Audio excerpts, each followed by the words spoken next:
Islam had a sister called Miriam, in Arabic Maryam. Really, Mary, say.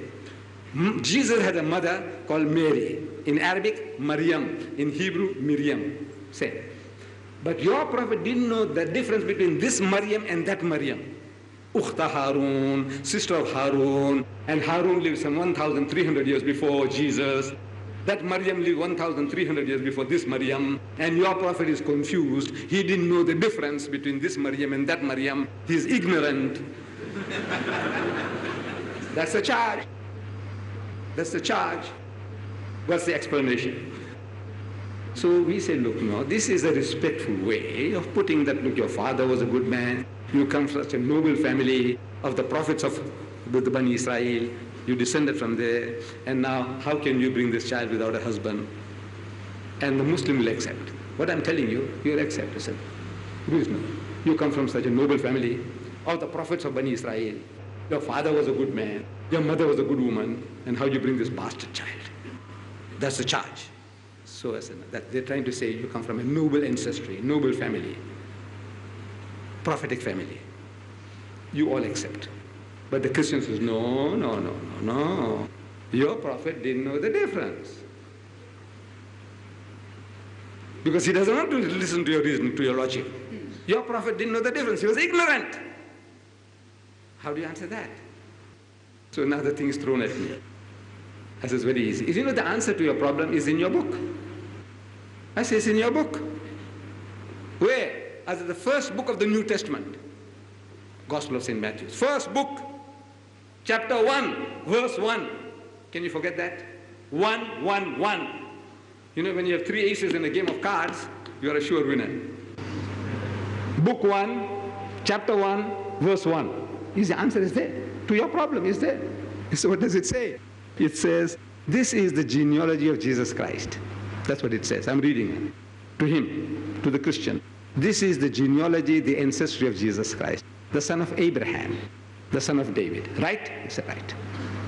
I'm reading correctly. He said, yes. The son of Abraham, the son of David. Right? He said, right. In the Gospel of St. Mark, he's described as the son of God. Right? He said, right. In the Gospel of St. Luke, he's described as the son of Joseph. Right? He said, right. He is the son of Abraham, and Abraham is his father. He is the son of David, and David is his father. He is the son of God, that God is his father. The son of Joseph, Joseph is his father. A guy who's got 4 fathers, what do you call him in your language? No,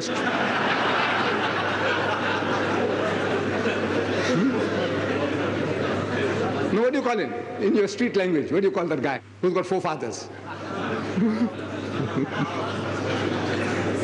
He said, no, no, no, it doesn't mean that. I said, then what does it mean? I'm telling you, I know it doesn't mean that. But your book says he's the son of Abraham. Abraham is his father. Son of David, David is his father. Joseph the carpenter is his father. And God is his father. He's got 4 fathers. You're Jesus. 4 fathers. What do you call him? No. So, my dear brothers and sisters, you see, if you are working, if you are trying to do a certain job of work, all knowledge is filled up unto you. Our Nabi Kareem sallallahu alaihi wasallam, he gave us the secret of knowledge. He said, "Ballighu anni walau aya." Deliver the message regarding me, even if it is 1 verse. Is there one thing you know about Islam? Share it. Is there not a single thing that you know about Islam? Not one thing you can talk about Islam? Then you better get lost. You are dead wood on the house of the ship of Islam. We are carrying you dead wood. You don't know one thing you can talk about Islam? Something, one thing, man, about your hygiene? Huh? I understand our Khalid Balala, you know, he made some remarks about the president, you know, that he doesn't wash his backside, and how can he be the president? Look, one thing, man, one thing, you know, don't you know your hygiene? We are the most hygienic people with all our poverty. We are the most hygienic people. We are the most hospitable people. Wallah, we are. Talk about it, man. Talk about something that you know about Islam. Huh? If you don't know about theology, about psychology, about philosophy, you not Hafiz al-Quran, don't worry. Do you know one thing about Islam? Any one thing you can talk? Man, open your mouth. As soon as you start talking about one thing, that one thing again and again, Allah adds more. This is how knowledge increases. This is how I got my knowledge. You know, I didn't go to university to learn the Bible, Darul Ulum to learn Islam, no, nothing. Just doing, talking, And problems, and the problem is created and I get the solution. Problem is created, so my knowledge increases. Same thing, secret with you. Our Nabi said, بَلِّغْ أَنِّي وَلَوْ آيَةٍ. Deliver the message regarding me, even if it is one verse. Go to town, my dear brothers and sisters, something that you know to us. Learn to talk, and as soon as the guy poses a problem for you, you'll be looking for the answer. And when the answer comes, you'll be able to retain it. Like this, I can keep on throwing things at you. Facts, facts, facts. This is mere entertainment. You go home and it's forgotten. I said, Mr. Deedat gave a fantastic lecture. What did he say? We don't know what it said. No.